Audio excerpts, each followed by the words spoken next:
ወይ ካልሆነ እኮ ሽምግልናውን እኮ የተወሰነ ጊዜ ማዘግየት እንችላለን። የጨረታው ሰነድ ተዘጋጅቷል። ያንተ ፊርማ ብቻ ነው የቀረው። ቋንዴ ሌላ የምታዘኝ ነገር አለ? ያዘዝኩሽ ነገር ምን ነበር? የስራ መልቀቂያውን አዘጋጅቼ ቢሮ አስቀምጬለታለሁ። አሁንስ መሄድ እችላለሁ? ቆይ ለምንድን ነው እንደዚህ ይሆንሽ ያለሽው? ምንም እንኳን ገባኝ። ያ ዳግም ደበደበኝ ብሎ ነገሮች ነው አይደል? በአንቺ ህይወት በእርግጥ የመግባት መብት የለኝም፣ ግን ያ ልጅ የሚሆንሽ ሰው አይደል? ምንድን ነው የምታወራው? ኑሐሚን ልትደብቂኝ አትሞክሪ። ሁሉንም ነገር አውቀዋለሁ እኮ። ምኑን ነው ያወቀው? ከዳግም ጋር የፍቅር ግንኙነት ውስጥ ነገባቸው አውቃለሁ። ምን? ግቢና የምነግርሽ ትልቅ ጉዳይ ስላለኝ ነው። በግቢ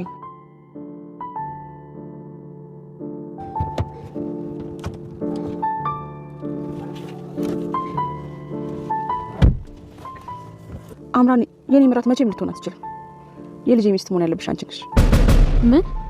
ጭራሽ ለሚስትነትም አጭተሽኛል። ደግሞ እኮ መኪናው ቤት ድረስ ሊያደርስሽ ይችላል። ለመኪናው አመሰግናለሁ። እኔ ግን ፈጣሪ በምንም የማልቀይረው 2 እግር ሰጥቶኛል። በእግሬ መሄድ እችላለሁ። እሺ እባክሽ ኑሐሚን፣ ልቀቂኝ አልኩሽ እኮ።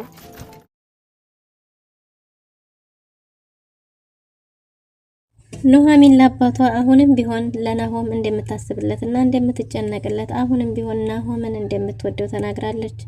ለአባቷ ስለ ወንድማማቾቹ ጸብና ስለ ናሆም እንዲሁም ደግሞ ስለ አምራንና ስለ ኤርሚያስ ግንኙነት ስታወራቸው ነበር። ሁለተኛ ያ ቤት ያለበት ችግር ይበልጣል። ሌላ ችግር ልታመጭ ነው ወይ? አርፈሽ ተቀመጪ፣ ስራሽን ስሪ እንጂ ስለ ናሆም ምን አገባሽ እያሉ ነበር አቶ ተሰማ ማለት ነው። ወይዘሮ ዝናሽም ያቶ ተሰማን ሽምግልናው እንደቀረና ግን ደግሞ ኑሐሚንን የገፋችበት ግፍ እንደሆነ ተረድታ የኑሐሚንን ይቅርታ ልትጠይቅ እንደሆነ ቤታቸው ድረስ ሰተት ብላ ሄዳ ለአቶ ተሰማ ተናግራለች። አቶ ተሰማን በመምጣቷ እጅግ በጣም ደስተኛ ሆኗል። አቶ ለይኩን በቤተሰቡ መበጣበጥ እጅግ በጣም ተረብሿል። እኔ ሀብትና ንብረት ነው እንጂ የሰበሰብኩት ቤተሰቤ ላይ የሰራሁት ነገር የለም። ቤተሰቤ ሰው ማክበርንም ሆነ ተከባብሮ መኖርን አላስተማርኩም። ለልጆቼ ያስተማርኩት ነገር የለኝም። ሀብትና ንብረት ሳሳድድ እያለ ነው። በተፈጠረው ነገር አቶ ለይኩን እጅግ በጣም ከፍቶታል። የልብ ወዳጁ አቶ ተሰማ ጋርም ሄዶ ከልቡ አልቅሷል ማለት ነው። ወይዘሮ ዝናሽ ኑሐሚንን ከስራ ስትወጣ ጠብቃ እባክሽ ኑሐሚን ይቅርታ አድርጊልኝ፣ አንቺ ግፍና በደል አሁን ያለሁበት ደረጃ ላይ አድርሶኛል። ለኔ ምራት መሆን የምትገቢኝ አንቺ ነሽ። አምራን ሳትሆን አንቺ ነሽ የኔ ምራት መሆን ያለብሽ። እናም ደግሞ አንቺ ናሆምን ለአንቺ እንዲቀርብ አድርጊልኝ እባክሽ፣ አምራንን አልፈልጋትም እያለች ነው።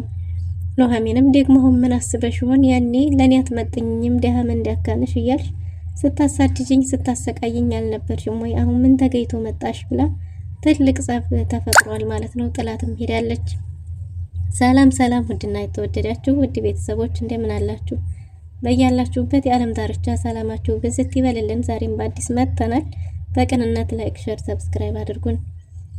ኑሐሚን ተከታታይ ድራማ በባለፈው ክፍል እንደተመለከት ነው እንግዲህ ናሆምና ዳጊ ተደባድበው ነበር። ይህ የሚሆነው በወንድማማቾቹ ጸብ የተፈጠረው በአምራን ምክንያት ነበር። አምራን ለኤርሚያስ ስታወራ የነበረውን ሙሉ መረጃ ሰምቶባት ስለነበረ እሱን እንግዲህ እና ዳጊም እንደ ገለልተኛ ሂዶ ከሷ ለማጣራት ቢፈልግም እሷ ግን እውነቱን በውሸት ቀይራ ሁሉንም ነገር አቀነባብራ እሷን እንደሚፈልጋት ዳጊ አድርጋ ለናሆም ነግረው ነበር።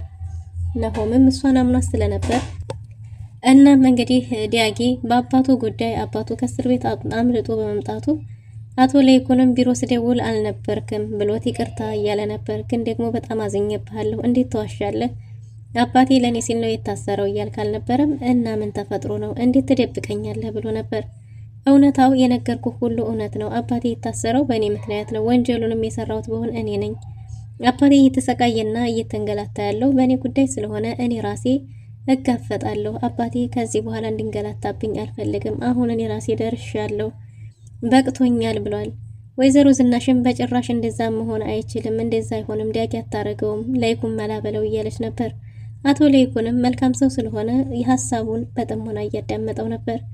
ግን ደግሞ ናሆም ተንደርድሮ ከበር ላይ መጥቶ እናትና አባቱ መሀል የቆመውን ዳጊን ደብድቦታል ማለት ነው። ዳግምም ተደበደበ በኋላ እንግዲህ እኔም የሚገርመኝ እኔም ብታምነኝ ነበር የዛችን የከሃዲ እጮኛህን ያለችህን ሰምተህ ግን እንዲህ ስላረከኝ አመሰግናለሁ ብሎታል። ምን ማለት ነው ሲልም እንግዲህ አምራን ከኤርሚያስ ጋር ስታወራ መጸዳጃ ቤት ሰምቷት ስለነበረ እሱን ስለነገራት ቀድማ እንዳጣላቻቸው ሲናገር ወይዘሮ ዝናሽ ድሮም ስበብ ስለነበረ የምትፈልገው አሁን ደግሞ ይሄን ስትሰማ ባንዴ ኦፍ ሆናለች ማለት ነው። ምንድነው እያሉ ነበር ሙሉ እንዲነግራቸው ፈልገው። አይ የቀረውን ለራሱ ስለነገርኩት እሱ ራሱ ይንገራችሁ፣ ከዚህ በላይ ማውራት አልችልም ብሎ ወደ ክፍሉ ገብቷል ማለት ነው። እናም እንግዲህ ወይዘሮ ዝናሽ እና አቶ ለይኩን እንዲያስረዳቸው ጠይቀውታል ማለት ነው። ምንድነው ከአምራን ጋር ያለው ጉዳይ ተብሎ ሲጠየቅም ናሆም እያለ ያለው እጮኛዬን እያማገጠ የሚል ሀሳብ ነበር ያመጣው። ግን ደግሞ እነሱ መረዳት ፈልገዋል። አቶ ለይኩን አምራን እኮ አሁን አይደለም ድሮ እናቃታለን፣ ዳግም ደግሞ እንደዚህ አይነት ልጅ እንዳልሆነ ፍጹም ያስታውቃል። ስለዚህ አምራን የሆነ ነገር ተፈጥሮ ካልሆነ በስተቀር ዳጊ ይሄን ነገር ማድረግ አይችልም እያሉ ነው። ናሆምም እንግዲህ ቢሮ መጥቶ እያለኝ ነበር አምራንና ኤርሚያስን አንድ ላይ በስልክ ሲያወሩ አዳምጫቸዋለሁ። በዛ ላይም ደግሞ አምራን ከኤርሚያስ ጋር ሆናለች ብሎ ነግሮኝ ነበር። አላመንኩትም እንጂ አምራን እኮ በልጇ ሆዷ ውስጥ ባለው ልጅ ምላን የነገረችኝ፣ በጭራሽ እሷ አቷሽም እያለ ነው ማለት ነው። ወይዘሮ ዝናሽና ለይኩን ደግሞ ከዚህ በፊት የምታረገው ነገር ነበርና እኔ ዳጊን አለማመን አልችልም፣ አምራንን ግን ላምናት አልችልም እያለ ነበር። እናም ወይዘሮ ዝናሽ ሽምግልና የሚባል ነገር በጭራሽ የለም ብላለች። አቶ ለይኩንም ሊያስረዳትና ለማስተባበል ቢሞክርም በጭራሽ ሽምግልና የሚባል ነገር ይሄ ነገር እውነታው ሳይጣራ የለም ብላም ብላለች። ዳጊ መኝታ ቤቱ ገብቶ እየተንኮራደደ ነበር። ወይዘሮ ዝናሽም ልጇን ለማባበል መኝታ ቤቱ ድረስ ስትሄድ በእናቱ እንዳዘነባትና እንድትቀየማት ነግሯታል። እኔ እንደዛ ስንደባደብ አጋድሞ ሲደበድበኝ ወንድምህ ነው አትግደለው ታያለሽ ትገላገያለሽ ብዬ ጠብቄ ነበር፣ ግን አንቺ ዝምታን መርጠሻል እያላት ነው። እሷም ደግሞ በጣም እንደምታዝን ነግራው፣ ግን ደግሞ ይሄን ማድረግ እንደማትችል ቤቷን ትዳሯን እንደማትበተን ማለት ላለመበተን እንደሆነ ተናግራለች። ዳግም ደግሞ እሱም ልጅሽ እኔም ልጅሽ እናትነት ምንድን ነው? እናትነት ማለት የተለየ ነገር አለ ወይ? እኔም ካንቺ ማህፀን የወጣሁት እሱም ደግሞ እንደዛው እንዴት ነው እኔም ማላሳዝንሽ አይነት ስሜት ተናግሯል። በዚህም ሁኔታ እንግዲህ ናሆምን በጭራሽ አምራን ሳትሆን ዳግም ነው ይሄን ዋልጌ ልጅ እንዴት ታምናላችሁ ብሏል። ዳግም በጭራሽ ሊዋሽ አይችልም እያለች ነው። ደግሞ ናሆምም እንዴት እኔ ሌላ ግንኙነት ካላችሁ እንጂ የእውነት ለዚህ ዋልጌና ለዚህ ለእንግዲህ ልጅ ብለሽ አይደለም እኔ እንደዚህ እያረግሽኛለሽ ሲል በጥፊ ጆሮ እስከሚገረጣ ወይዘሮ ዝናሽ አገር ጥጠዋለች ማለት ነው። አቶ ለይኩንም አይ በጥፊ መማታት አልነበረብሽም ሲላት እንግዲያስ እንደዛ ከሆነ ብድሩን አንተ መልስለታ አንተ እኔን ምታኝ እያለች ነበር። ቤት ውስጥ አለመስማማት ተፈጥሯል ማለት ነው። አቶ ለይኩንም አላማችሁ እኔን ለመግደል ነው ወይ እያለ ነው። እናም እንግዲህ በዚህ ሁኔታ ቤተሰቡ ተረብሿል። ለይኩንን እባክህ ለይኩን ቢያንስ እውነታው እስከሚጣራ ድረስ ሽምግልና እንዳትልከን፣ ይህችን ልጅ ምንም ውስጤን እያመናት አይደለም፣ እሷ ከኛ የምትፈልገው ጥቅም ብቻ ነው እያለች ነው። ግን ደግሞ አቶ ለይኩን እሱ ወዷታል፣ እሱ አምናታል፣ እሱ የፈለገውን ነገር ማድረግ ይችላልና እኛ መቃወም አንችልም ብሏል።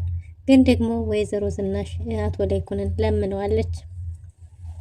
ግን አቶ ለይኩን በቃ ለመወሰንም ግራ ስለገባው አቶ ተሰማ ዘንድ ሄዶ እያለቀሰ ነበር። እንዴ ወዳጅ ምን ሆነህ ነው? ለይኩን ምን ሆነህ ነው? አንተ ማለት እኮ ለቸገረው ደራሽ ለሁሉም የምትከበቃ መልካም ሰው ነህ እና ምን ተፈጥሮ ነው እያለ ሲያጽናናውም እኔ እድሜ ልኬን ያሳለፍኩት ገንዘብን ሳሳድድ እንጂ ገንዘብን ስብሰባ እንጂ ቤተሰቤን አልሰበሰብኩም፣ ልጆቼ ላይ አልሰራሁም። ናሆም ትናንትና ያለ ምንም ሀፍረት እኛ በመካከላችን የቆመውን ዳግም መጥቶ ደበደበው፣ ምክንያቱም እጮኛው ናት እያለ ነበር።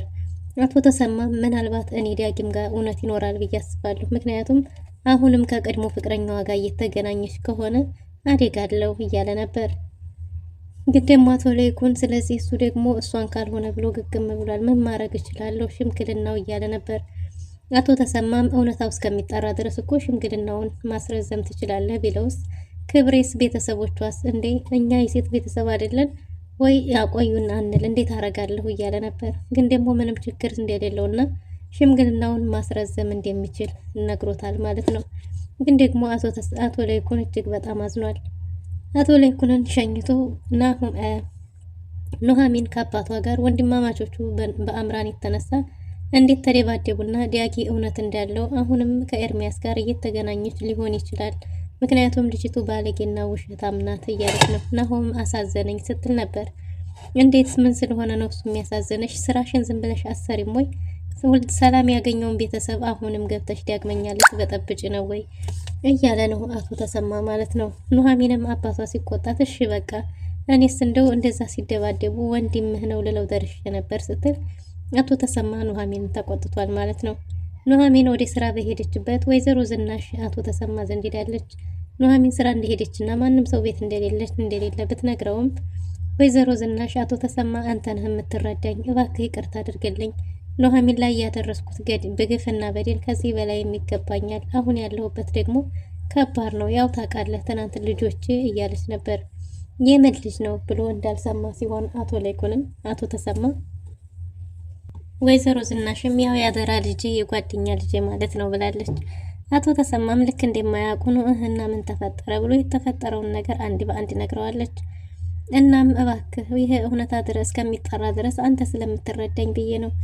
አንተ ስለምትረዳኝ አቶ ላይኩን እንድታሳምንልኝና ሽምግልናው እንዲራዘም ፈልጌ ነው። በዛ ላይ ደግሞ ኑሐሚንን ይቅርታ ልጠይቃትና እሷን ማግኘት የምፈልግበት ጉዳይ አለኝ ብሏት ነበር። አቶ ተሰማም ስራ እንደሆነችና ምንም ችግር እንደሌለው ወደ ቀልቧ ተመልሳ ወደዛ በመሄዷም ደስተኛ እንደሆነ ተናግሯል ማለት ነው። ለኔ ከዚህም በላይ ይገባኛል፣ ግን ደግሞ ያቺ ሴት ለኔ ምራት መሆን የሚገባት ሴት አይደለችም። በጭራሽ እሷ ምራቴ እንድትሆን አልፈቅድም እያለች ነው። አቶ ተሰማም እንግዲህ ታዲያ ናሆም ወዷታል፣ ምን ማድረግ ይቻላል? ግን ደግሞ ሽምግልናውን እውነታው እስከሚጠራ ድረስ ማስረዘም ይቻላል ሲላት እሺ ብላ በሀሳቡ ተስማምታለች ማለት ነው። ኑሐሚንንም ከስራ እስከምትወጣ ድረስ ጠብቃ አግኝታታለች። ኑሐሚን በር ላይ እየጠበቀቻት ስለነበረ ደግሞ አሁን ምን አስበሽ ነው? ምን ተፈጠረ ደግሞ ምንድነው ብትላትም ለጥሩ ነገር ይቅርታ ልጠይቃት እንጂ ሌላ ምንም የተፈጠረ ነገር እንደሌለ ተናግራለች። ኑሐሚንም አንቺ በጭራሽ እኔን በጥሩ ነገር ለይቅርታ ጠያብቂኝም ብትላትም የፈለገቻት ይቅርታ ልጠይቃት እንደሆነ እንዲሁም ደግሞ የወደፊት እጩ ምራቷ እንድትሆን አምራንን እንደማትፈልጋት ነግራታለች።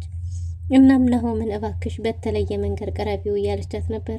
አሁንም እኮ አለቃዬ ነው፣ አንድ ቢሮ ነው የምንውለው፣ እንቀራረባለን ብትላትም በዚህ መንገድ ሳይሆን እሷ የምትፈልገው በሌላ መንገድ እንድትቀርበውና ምራቷ እንድትሆን ስትጠይቃት እንዴት ምን ተገኘና ነው አሁን ምራትሽ እንዲሆን የፈለግሽው?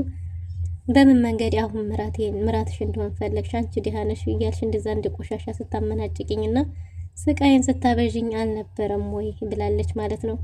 አቶ ተሰማ ወይዘሮ ዝናሽን እኔ እኮ ባልታከምም ችግር የለም አሁን ደህና ነኝ፣ ላይኩን ነው እንጂ ምንም ከዚህ በኋላ ለኔ ሕክምና አያስፈልግም ብሏት ነበር። አይ በጭራሽ እሱማ መሆን አለበት መታከም አለብህ ብላለች። አቶ ተሰማም የወይዘሮ ዝናሽ ነገር ግራ አጋብቶታል። እንግዲህ በሌላ በኩል ኑሐሚንም በጭራሽ የሆነ ነገር አስበሽ እንጂ የእውነት እኔ ከናሆም ጋር እንዲሆን ፈልገሽ አይደለም። ስለዚህ ስትፈልጊ የምታርቂኝ ስትፈልጊ የምታቀርቢኝ እኔ ቃቃሽ አይደለሁም ብላ ጥላት ሄዳለች ማለት ነው። ወይዘሮ ዝናሽም ከአንቺ የተለየ አምራንን የምትበቀልበት ሰውም አይኖርም፣ ከአምራን ደግሞ 2-3 እጅ ጥፍ ትሸኛለሽ፣ አንቺ ነሽ ምራቴ መሆን ያለብሽ ብላ ወስናለች። አቶ ላይኩን ወደ ቢሮ ሄዶ ናሆምን አግኝቶት ነበር። ናሆምንም እንዴት እኔ ሳላቅ ተድርጅቱ ኤርሚያስን ዲያጊን ከስራ ታባረርልህ ብሎት ነበር። ድርጅቱ የራሱ ስለሆነ በራሱ ድርጅት ማዘዝ እንደሚችል ናሆም ተናግሯል ማለት ነው። ግን ደግሞ ምንም ነገር ቢሆን እኔ ማወቅ ነበረብኝ ብሏል አቶ ላይኩን። አቶ ላይኩን አሁን እውነታው እስከሚጣራ ድረስ ለአምና ሽማግሌ እንደማይልክ ሲነግረው አንተ ባትልክም በራሴ መንገድ ያገባታለሁ፣ በራሴ መንገድ ሽማግሌ ልካለሁ ብሏል።